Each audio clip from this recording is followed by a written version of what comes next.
अस्सलाम वालेकुम, welcome to my channel. अगर आपको बाज़ार वाला तरीका घर में ही पता चल जाए तो फिर क्या ज़रूरत पड़ी है आपको इतने ज़्यादा पैसे ख़र्च करने की।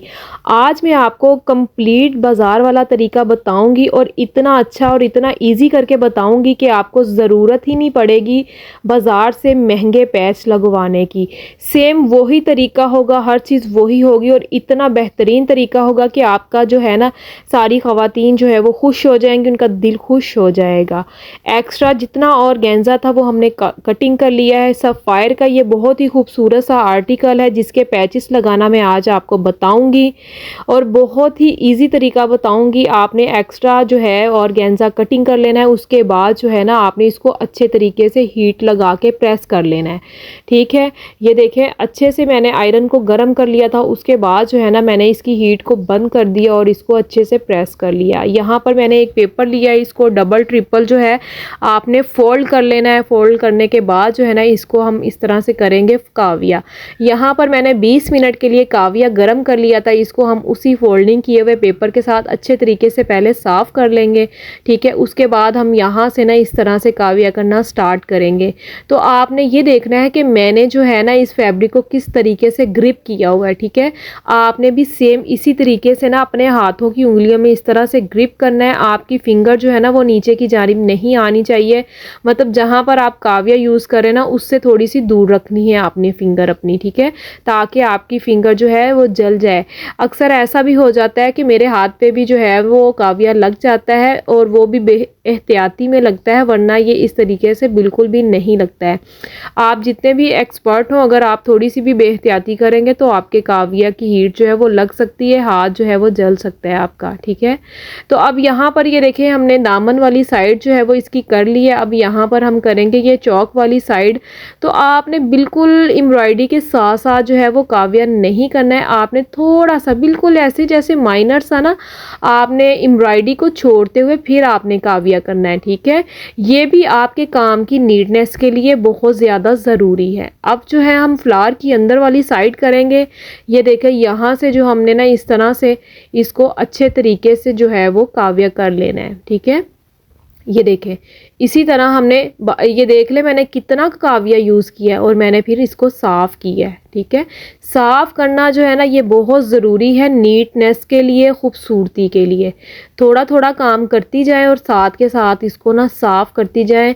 आपका काम उतना ही ज़्यादा नीट होगा, उतना ही ज़्यादा अच्छा होगा और उतना ही ज़्यादा ऐसे लगेगा जैसे कि किसी डिज़ाइनर का अटैच किया हुआ जो है ना ये पैच था।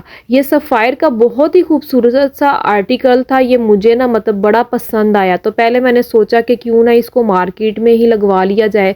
फिर मेरे माइंड में आया कि जो मेरे व्यूवर्स हैं वो चाहते हैं कि मैं पैच की अच्छी अच्छी वीडियोस लेके आऊँ, तो क्यों ना मैं इस पे भी जो है ना वीडियो शूट करूँ, अपने व्यूवर्स को दिखाऊंगी कि आप इतने ज़्यादा पैसे खर्च करने के बजाय घर में भी इस तरह के पैचेस जो है वो ख़रीद सकती हैं। ठीक है, तो अब जो दरमियान में हमने दामन के दरमियान में जो पैच अटैच करना है ना, अब हम उसको भी ऐसे ही सोल्डिंग आयरन से ना ये देखें इस तरह से इसको अच्छे तरीके से नीट कर लेंगे। ठीक है, इसको हम काविया भी बोलते हैं, इसको सोल्डिंग आयरन भी बोलते हैं।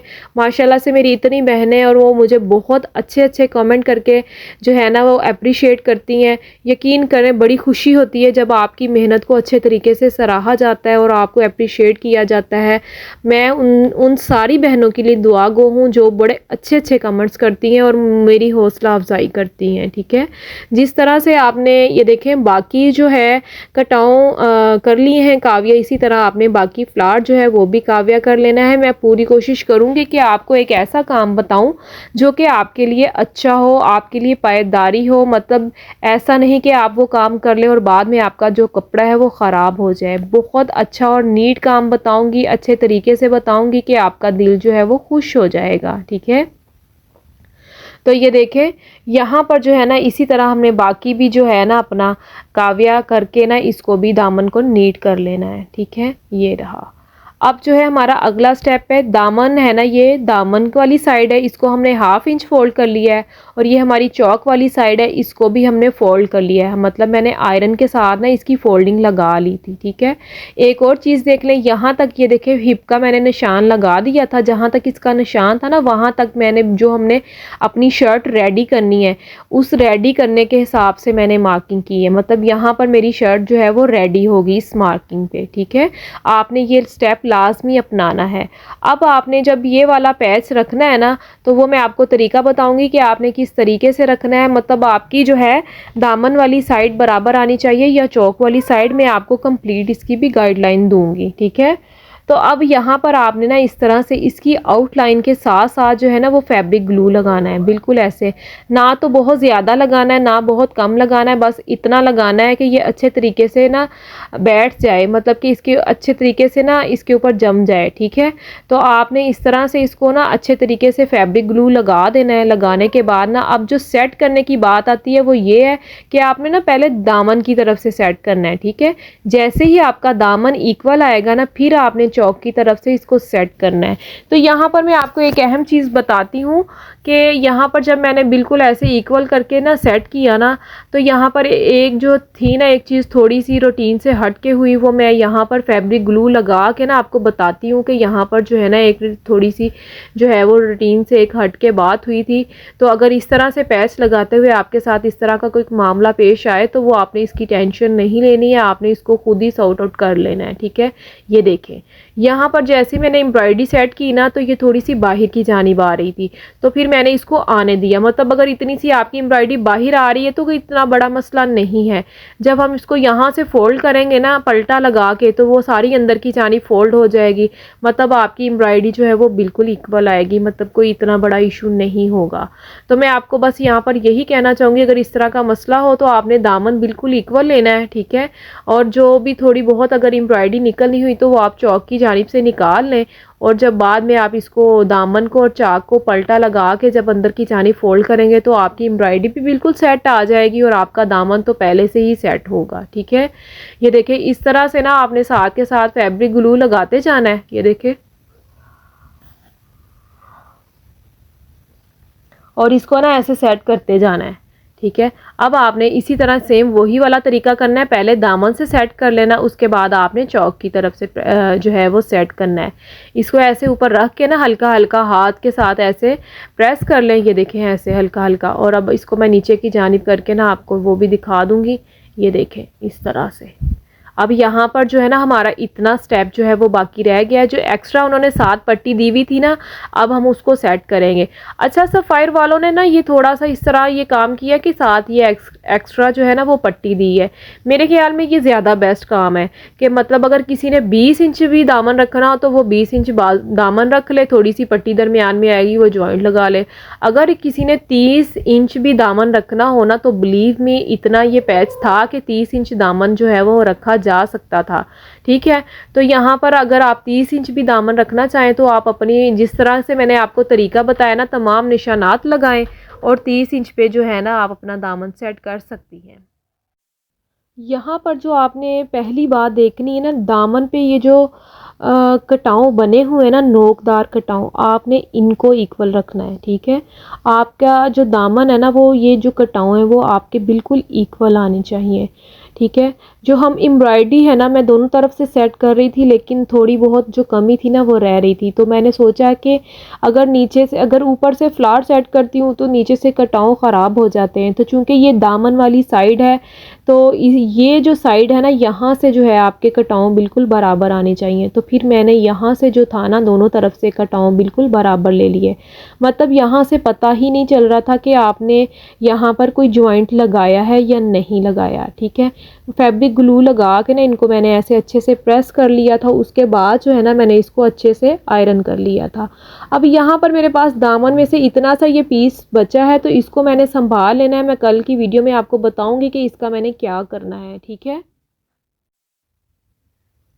यहाँ पर ना मैंने इसको लगाना है नायलॉन के साथ। ठीक है, तो मैं आपको नायलॉन के साथ कंप्लीट लगाने का तरीका बताऊंगी, बिल्कुल बाज़ार वाला तरीका बताऊंगी कि कहीं पे लगी हुई आपको सिलाई भी जो है वो नज़र नहीं आएगी। तो यहाँ पर हम चौक वाली साइड से इसको लगाना स्टार्ट करेंगे। ये देखें पीछे से आपने ऐसे हाथ रख लेना है, थोड़ा सा फुट ना आपने ऊपर उठाना है, थोड़ा सा, ठीक है।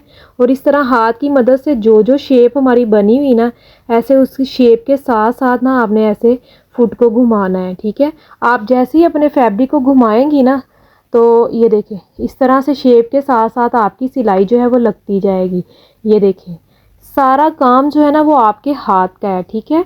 आपने अपने हाथ को घुमाना है जो जो शेप है ना उसके साथ साथ। ये देखें ऐसे, ये थोड़ा सा मैंने क्लोज करके दिखाया है ताकि आपको अच्छे से समझ आ जाए कि आपने किस तरीके से जो है ना फुट को घुमाना है। ये देखें ऐसे फुट जो है ना वो मैंने थोड़ा सा ऊपर उठाया हुआ है, ठीक है।